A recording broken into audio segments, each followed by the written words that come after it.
తాకట్లో ఉన్న మీ బంగారాన్ని విడిపించి ఆ రోజు ఆన్లైన్ రేటుకి కొంటాం. Sharma gold company. అంతర్జాతీయ మహిళా దినోత్సవ శుభాకాంక్షలు గారు. మహిళా దినోత్సవ శుభాకాంక్షలు జయ.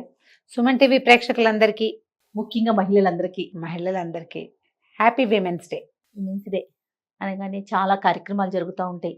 మీరు నేను కూడా వెళ్తూ ఉంటాము. మనం కూడా స్పెషల్ ప్రోగ్రామ్స్ చాలా చేస్తూ ఉంటాం. ప్రతి సంవత్సరం మాట్లాడుకుంటూనే ఉంటాం కదా రమ్మగారు. ఈ విమెన్స్ డేకి ఈ సంవత్సరం నుంచి మనలో ఎలాంటి మార్పులు వస్తే బాగుంటాయి? ఎదుటివారి దృష్టి కావచ్చు, మన వైపు నుంచి కావచ్చు, మనం ఎలాంటి మార్పులు చేర్పులు చేసుకొని సమాజంలో ముందుకెళ్తే బాగుంటుంది అని మీరు భావించారు రమ్మగారు? ఏటా కొత్త కొత్త మలుపులు వస్తూనే ఉన్నాయి జయ. ముఖ్యంగా ఆడపిల్లల ప్రగతి, స్త్రీలు ముందంజ వేయటం, వ్యాపార దృష్ట్యా కానీ వ్యాపార రంగంలో, తర్వాత ఈ మన ఉద్యోగ రంగంలో అనుకో, ఇటీవల వ్యవసాయ రంగంలో కూడా మహిళలు రాణిస్తున్నారు. మంచి అవకాశాలు వస్తున్నాయి. సమాజం సపోర్ట్ చేస్తోంది. కుటుంబపు సపోర్ట్ కూడా ఖచ్చితంగా ఉంటుంది, లేకపోతే ముందుకెళ్ళలేకపోతాం. కాబట్టి రకరకాల ప్రెషర్స్కి గురవుతూనే, ఇంటా బయట ఎన్నో రకాల ఇబ్బందులు పడుతూనే ముందంజ వేయాలనే చూస్తున్న ఆధునిక మహిళ ఈ రోజున చాలా ప్రత్యేకంగా కనపడుతుంది. మనం మామూలుగా విమెన్స్ డే అంటే నేను పెద్దగా డేస్కి పెద్ద ఇంపార్టెన్స్ ఇవ్వని, నాకు పెద్దగా నచ్చదు ఆ మాట. మీతో పాటు నేను కూడా ఏదో ఒక రోజు మనది కాదు, ప్రతిరోజు మనదే అయి ఉండాలి, మనదే అవుతోంది కూడా.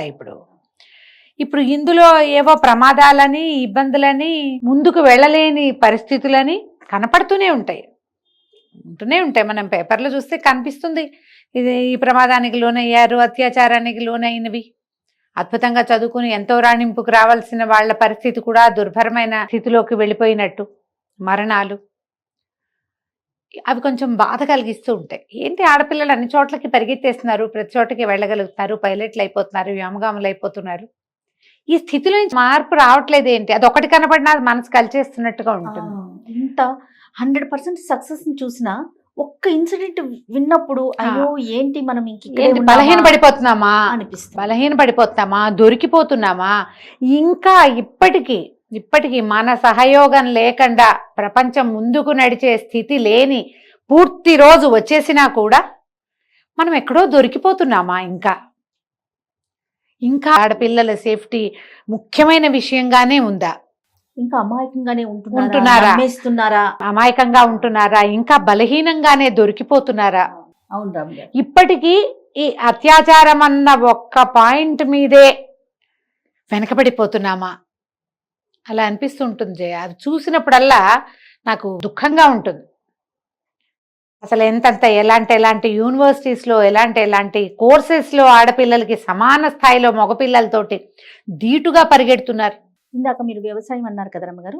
మన దేశాల్లోనే కాదు, విదేశాల్లో కూడా మన మహిళలు వ్యవసాయ రంగం అంటే ఏంటో చేసి చూపిస్తున్నారు.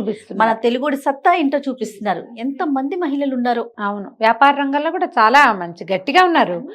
ఇన్ని ఉండి ఎక్కడో ఒక చోట చిన్న పిల్లో, ఒక చదువుకున్న అమ్మాయో, ఓ వ్యాపారవేత్తో, ఒక వృత్తి విద్యా నిపుణురాలో, ఇవన్నీ కాకపోతే ఇళ్లల్లో ఉన్నవాళ్ళు దౌష్ట్యానికి దొరికిపోతున్నాం. ఇప్పుడు మనం దొరికిపోవటమా, అవతల వాళ్ళు దౌష్ట్యాలు మానుకోకపోవటమా? మనం దొరకటమే కాదు, ఇప్పుడు మనం దొరికామంటే మనకే దొరకట్లేదు కదా, ఇతరులకి దొరికేస్తున్నాం మనం. అవతల వాళ్ళు ఎందుకు తమతో సమానంగా రాణించగలిగే సహాధ్యాయునో లేకపోతే సహోద్యోగినో సహించలేకపోతున్నారా వీళ్ళు? అలా అనిపిస్తుంది. అంతేగా, అంత ఓర్చుకోలేని తనం ఎందుకుంటోంది? ఇలా చంపేసైనా, నాశనం చేసేసైనా, ఎందుకు పనికిరాంతనంగా చేసేసైనా ఏమిటి ఈ శక్తి చూపించేది? తెల్లారు లేస్తే ఆడవాళ్ళు లేనిదే సాగదే, అమ్మ లేనిదే నువ్వు లేవు, పెళ్ళాం లేనిదే నీ కథ నడవదు, పిల్లలు లేనిదే నువ్వు ప్రూవ్ అవ్వవు. పూర్తిగా ఆడవాళ్లతోటే కదా జయ. ప్రతి చోట స్త్రీ అవసరం ఉంది కదండి.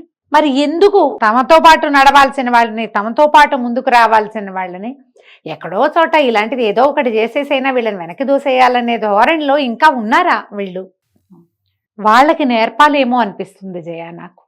మన మగపిల్లలకి మన ఇంట్లో ఉన్న అబ్బాయిలకి, మనతో పనిచేసే వాళ్ళకి, మన సబార్డినేట్స్కి, నీతో పాటు ఉన్న స్త్రీని నీతో సమానంగా నువ్వు ఎంత గౌరవం, ఎంత మర్యాద, ఎంత విలువ కావాలనుకుంటావో అదే మర్యాద, అదే గౌరవం, అదే విలువ నీతో పాటు ఉన్న స్త్రీలకి ఇవ్వటం నేర్చుకో అని చెప్పాలి. అది ప్రతి అడుగడుగునా అడుగడుగునా అడుగడుగునా ప్రతి చోట. ఒక ఉద్యోగంలోనే కాదు, ఒక ఇంట్లోనే కాదు, ప్రతి చోట ఎక్కడ ఏ పాత్రలో ఉన్నా ఆ స్త్రీకి సరైన గౌరవం ఇవ్వాలి. మీరు ఏది కోరుకుంటున్నారో తను కూడా అదే కోరుకుంటుంది, అదే కోరుకుంటారు. అని చాలా మంచి వ్యాలిడ్ పాయింట్ రమ్మగారు. ఇది మాత్రం ఎందుకు మనకు అక్కర్లేదు, ఇది మనకు అవసరం లేదు అని మానేసేందుకు. ఇది మనం 100 ఏళ్ల వెనకబడి లేం కదా, లేము. ప్రతి పోటీ పరీక్షలోనూ ఆడపిల్లలు తమ పూర్తి శక్తియుక్తులు ప్రదర్శిస్తూ ఉంటే, ప్రతి చోట వాళ్ళ వంతు వాళ్ళ గ్రాప్ చేసేసుకుంటూ ఉంటే మీరు ఎందుకు వాళ్ళతో పాటు ముందుకెళ్ళరు? వాళ్ళని మీతో పాటు ఎందుకు ముందుకు తీసుకెళ్ళరు? ఎందుకు గౌరవించరు? ఈ గౌరవం మనం అడిగితే రాదు జయ, నేర్పితే వస్తుంది. 100% నేర్పాలి ప్రతి తల్లి. ఈ ఉమెన్స్ డే రోజున మనం చేయవలసింది ఏంటంటే, ఏడుస్తుంటే ఆడపిల్లలాగా ఏడుస్తున్నావు లాంటి మాటలు అనకండి. ఆడదానిలాగా చేతకాంతనంగా ఉన్నావు అనద్దు. ఆడాళ్ళు చేతకాని వాళ్ళు కాదు. ఆ చేతకాని వాళ్ళైతే నువ్వు ఎట్లా పుట్టేవు? నువ్వు ఒక ఆడది చచ్చితేనే బతికేవు, పుట్టేవు నువ్వు. లేకపోతే నువ్వైతే చచ్చి బతకలేదు కదా, అంతేగా. నువ్వైతే కాదు. ఒక ఆడది చస్తేనే ఒక శిశుజననం జరుగుతుంది. చచ్చినంత పని అయితేనే. నీకు మందు ఇదివరకటి లేవు, మందులు లేవు, మాకులు లేవమ్మా. ఇప్పుడు హాస్పిటల్స్ వచ్చినాయి, అడుగడుగున మందులు వచ్చినాయి, ఫోలిక్ యాసిడ్ వచ్చింది, కాల్షియం వచ్చింది, ఐరన్ వచ్చింది, బాగానే ఉంది. నొప్పి అది ఉందా లేదా? ఉంది కదా. బరువు అది ఉంది, 9 నెలలు నెలలు ఇంత సమయం అది ఉంది. ఉన్నప్పుడు దానికి తగిన గౌరవం నువ్వెందుకు ఇవ్వవు? నువ్వు ఇవ్వట్లేదంటే నువ్వు నీ పుటక్కే గౌరవం ఇవ్వటం లేదు కదా. దాన్ని గౌరవించడం మనతోటి ఉన్న మగవాళ్ళకి నేర్పాలి.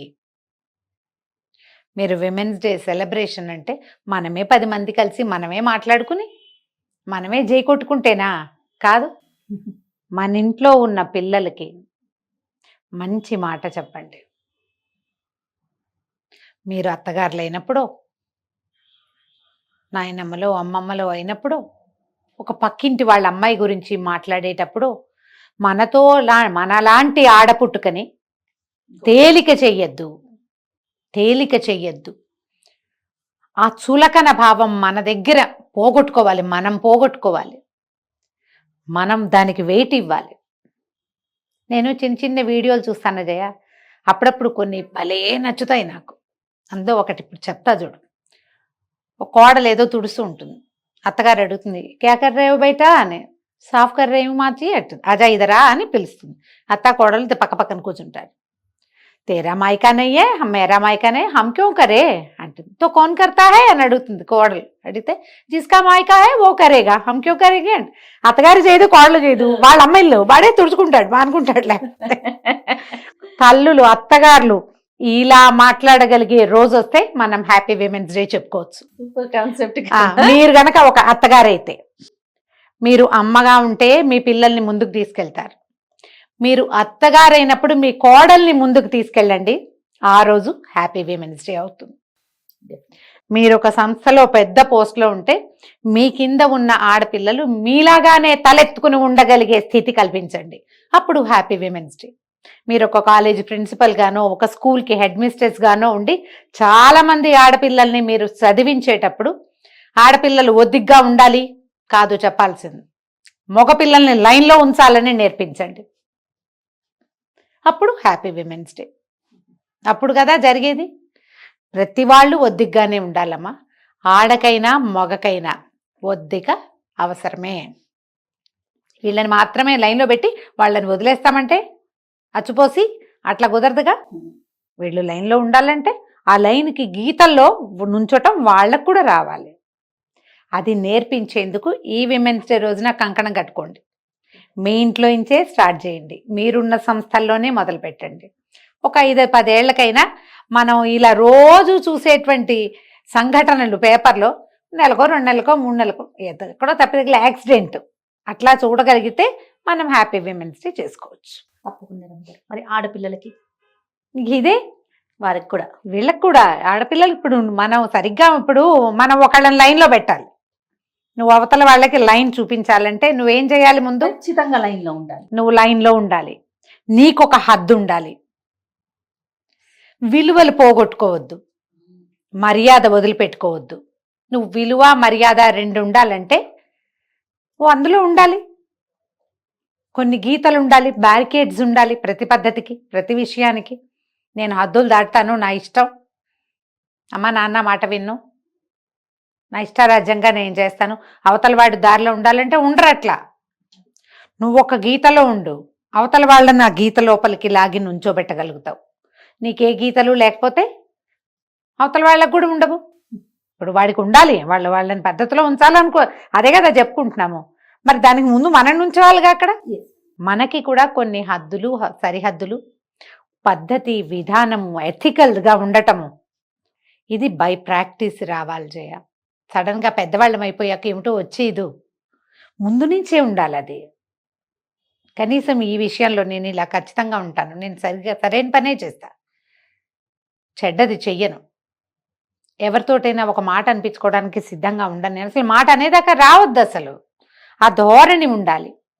ఉంటే మనం ఎప్పుడు హ్యాపీ విమెన్స్ డే చేసుకోగలుగుతాం. ప్రతి రోజు మనదే అవుతుంది. అంతే కదా రమ్మగారు. ధైర్యంగా ఉండటం, ఏ కష్టం వచ్చినా సరే నిలబడి ప్రతి ఉండటం, సమస్యకి ఒక పరిష్కారం ఉంటుందని ఆలోచించటం. అంతే కదా రమ్మగారు. రీసెంట్ గా నేను సోషల్ మీడియాలో ఒక చిన్న న్యూస్ చూసానండి, ఈ సందర్భంగా మీతో షేర్ చేసుకుంటాను. ఒక అమ్మాయి, ఆదిలాబాద్ లో ఉన్న ఒక అమ్మాయి, తలసేమియా వ్యాధితో పుట్టినప్పటి నుంచి తనకు ఆ ఇష్యూ ఉంది. మరి మీరు చూసారో లేదో, ఓకే. ప్రతి 15 రోజులకి ఒకసారి తలసేమియా అంటే బ్లడ్ మళ్ళీ ఎక్కించుకుంటూ ఉండాలి కదా. పేరెంట్స్ అట్లాగే పెంచారు, పెద్దదయ్యింది. పక్కింటి అబ్బాయి ఇష్టపడ్డాడు ఈ అమ్మాయిని, పెళ్లి చేసుకుంటానని అడిగాడు. వీళ్ళ పేరెంట్స్ డాక్టర్ రిపోర్ట్స్ ఇచ్చి, బాబు ఇది మా అమ్మాయి పరిస్థితి, అయినా సరే నువ్వు చేసుకుంటానంటే మీ పెద్దవాళ్ళని ఒప్పించి తీసుకురా, అప్పుడు పెళ్లి చేస్తామన్నారు. వాళ్ళ పెద్దవాళ్ళని అడిగితే అబ్బాయి తరపున అసలు ససేమిరా అన్నారు. అయినా సరే ఈ అమ్మాయికి ఈ వ్యాధి ఉన్నా సరే నేను ఈ అమ్మాయిని ఎట్టి పరిస్థితుల్లో పెళ్లి చేసుకుంటానని చెప్పి అతను పెళ్లి చేసుకున్నాడు. నాకు తెలిసి, అంటే నేను స్టోరీ చదివిన దాన్ని బట్టి ఫైనాన్షియల్గా కాస్త బెటరేనేమో అనిపించింది. ప్రతి 15 రోజులకు ఒకసారి యాజ్ యూజువల్ తన చెకప్స్ కానీ బ్లడ్ ఎక్కించుకోవటం కానీ జరుగుతూ ఉంది. అయితే ఈ అమ్మాయికి తల్లి కావాలనిపించింది.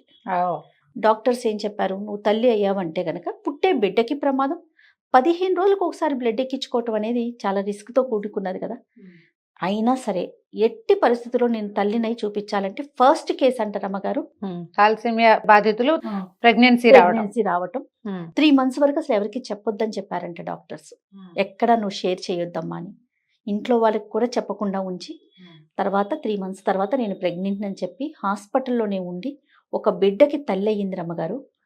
36 సార్లు ఆ అమ్మాయి ప్రెగ్నెన్సీలో బ్లడ్ ఎక్కించుకుందట. 36 సార్లు. అంటే నేను ఇప్పుడు ఈ విషయం ఎందుకు చెప్తున్నానంటే, విల్ పవర్ చూడండి. తను ఎట్టి పరిస్థితిలో నేను తల్లినై చూపించాలి, డాక్టర్ల సహకారం కూడా, అది చూడండి. ఆ విల్ పవర్ అంటే ఎలాంటి సమస్య ఉన్నా కూడా మనము నిజంగా జయించగలము అనుకుంటే దాన్ని ముందుకు తీసుకెళ్ళగలుగుతాము. అంటే మనకు ఉండాలి ఆ రకమైంది. డాక్టర్ గారు కింద ఒక చిన్న లైన్ ఇచ్చారనమాట, మా మందులు 40% పనిచేసినాయి, ఆ అమ్మాయి విల్ పవర్ 60% పనిచేసింది. అంటే మనోధైర్యానికి మించిన మందు లేదు. ఆడపిల్లలకి ఈ అమ్మాయి బెస్ట్ ఎగ్జాంపుల్. తను చనిపోతుంది, ఒకవేళ చనిపోయినా పర్వాలేదు కానీ నేను ఒక బిడ్డకి తల్లినవ్వాలి అనే ఆ కాన్సెప్ట్ ముందుకు తీసుకెళ్ళింది. చాలా హ్యాపీగా అనిపించింది ఆ స్టోరీ చదివినప్పుడు. అంటే మనం చిన్న చిన్న సమస్యలకి కృంగిపోవటం, మనం తను అంటే ఏదైనా చిన్న ప్రాబ్లమ్స్ రాగానే పరిగెత్తేసి ఎక్కడైనా దూకేసి తాగేసి బిడ్డలు కూడా ప్రధానికి చచ్చిపోవడమే అల్టిమేట్ గా. చనిపోతాను, నేను ఇంక బతకను, నేను వెళ్ళిపోతాను, నేను అయిపోతాను. ఊరికే చిన్న చిన్నవి పుట్టింటికి పంపలేదని, అది అనుకున్నది వస్తువు కొనలేదని, అనుకున్నట్టుగా ఫంక్షన్ చేయలేదని, అలాంటి వాటికి కూడా వాటికే చచ్చిపోవాలా? వచ్చే ఏడాది చేసుకోకూడదా? చేసుకోవచ్చు కదా. అలాంటి వారికి వీళ్ళు బెస్ట్ ఎగ్జాంపుల్. నిజంగా చాలా మంచిగా అనిపించింది ఆ స్టోరీ చదివిన. ఈ విమెన్స్ డే సందర్భంగా ఇట్లాంటి ఒక మంచి అద్భుతమైన విల్ పవర్ ఉన్న ఒక అమ్మాయి విషయం మనం ఇలా పబ్లిక్ చెప్పడం కూడా చాలా అద్భుతమైన సంగతి చేయ. ఎవరైనా సరే మనిషి అన్నవాడికి విల్ పవర్ అవసరం. ఆడవాళ్ళు ఎంత స్ట్రాంగ్గా ఉంటే కుటుంబం అంత స్ట్రాంగ్గా ఉంటుంది. ఫ్యామిలీ స్ట్రాంగ్గా ఉంటే సొసైటీ స్ట్రెంగ్థెన్ అవుతుంది. గుడ్ సొసైటీ వల్లే భారతదేశం బాగుపడుతుంది. అంతే రమ్మగారు. దేశాన్ని ముందుకు తీసుకెళ్ళడానికి ఆడపిల్లలు తమ యొక్క విల్ పవర్ తోటి దీన్ని ముందుకు తీసుకెళ్ళాలి. నమస్తే రమ్మగారు. నమస్తే జయ.